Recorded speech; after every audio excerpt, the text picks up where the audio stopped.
Hello, my dears. My name is Joanna, and I'll welcome you to Johanna Takonis, the Deconstruction of C-PTSD podcast.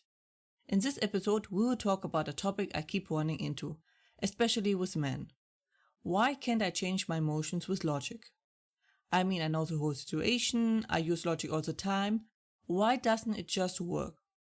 This is a strong misconception and leads to many people ending up in a dead end in their healing path. So let us talk about it. Many adults learn to handle their emotions with logic, for good reasons. While using our high brain ability to control the primal ones, we can tame, control, and direct our emotions and the energy coming with them. There is a good reason why meditating is so helpful, as are these techniques used in advanced training in the military. But there is a big difference between our emotions and where those emotions are coming from. You might feel angry, scared, restless, sad, emotional, and the like. But that isn't the source. This is just the echo, or the noise of what is really going on. That is also why we can't make it stop, only maybe pause for a bit. We can try to push the emotions away or try to redirect them. But if we don't get to the source of the emotions, we are fighting a lost cause. So the main problem is really finding that source. It is like finding a hole in a water pipe. There's water floating everywhere, the whole scenario is pure chaos, the water keeps pushing you away, and the hole is barely visible. It is just frustrating and chaotic. Which is the complete opposite of the logical way of finding the source. There is a huge difference between changing a logical standpoint and an emotional one. Your logical standpoints are like text files. If your brain finds more accurate information, it will just override what was written before.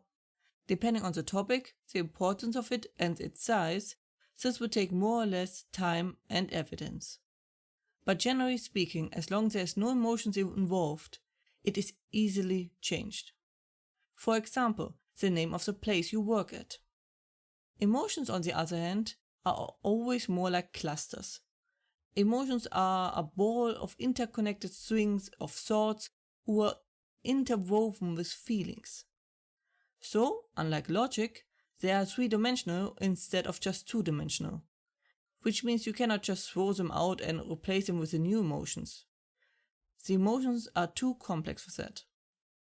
You have to actively change the shape of the emotion that is forced into a correct one. You could say that you have to erase many logical statements that are connected to another and influence one another.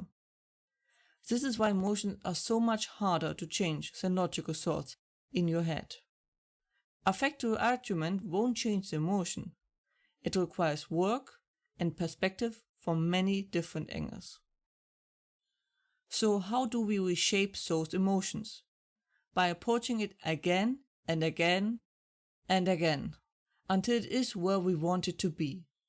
Think about it like a lump of clay. For this example, you want to turn a cube into a ball. Now you can't just reshape it, as the clay is hard. So every time you get a new revelation regarding this topic, it will soften the clay for a tiny while, in which you can reshape it just a bit. The same revelation won't work twice. This is a long and active process. This is not something you will handle just subconsciously. You will need to keep actively picking up aspect after aspect of this topic, until it changes into the correct form. As you might suspect now, this is how our relationships and feelings change over time. Little moments and experiences and revelations change things bit by bit until it takes a new form. It is also just matters how one feels, as emotions are pretty indifferent to facts. One can use facts to pin down what happened and why you might feel how, but you won't change feelings or emotions with facts. So you have to use empathy on yourself, to feel out how you feel and interact with those emotions to change them, which is especially difficult for men who were taught not to show or interact with emotions, especially in a healthy way. It might be important on another point to talk how to be empathic with yourself. For now, it is important to know you can only change emotions by working them over and over again. That was it for today's episode. I hope you found it helpful. Hope you are safe and well. And as always, if you have any questions or feedback and the like, please let me know at contactme@johannatakonis.com.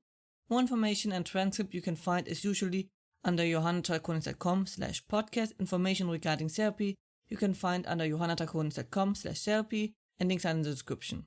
I hope to see you next time. Watch yourself and have a wonderful time.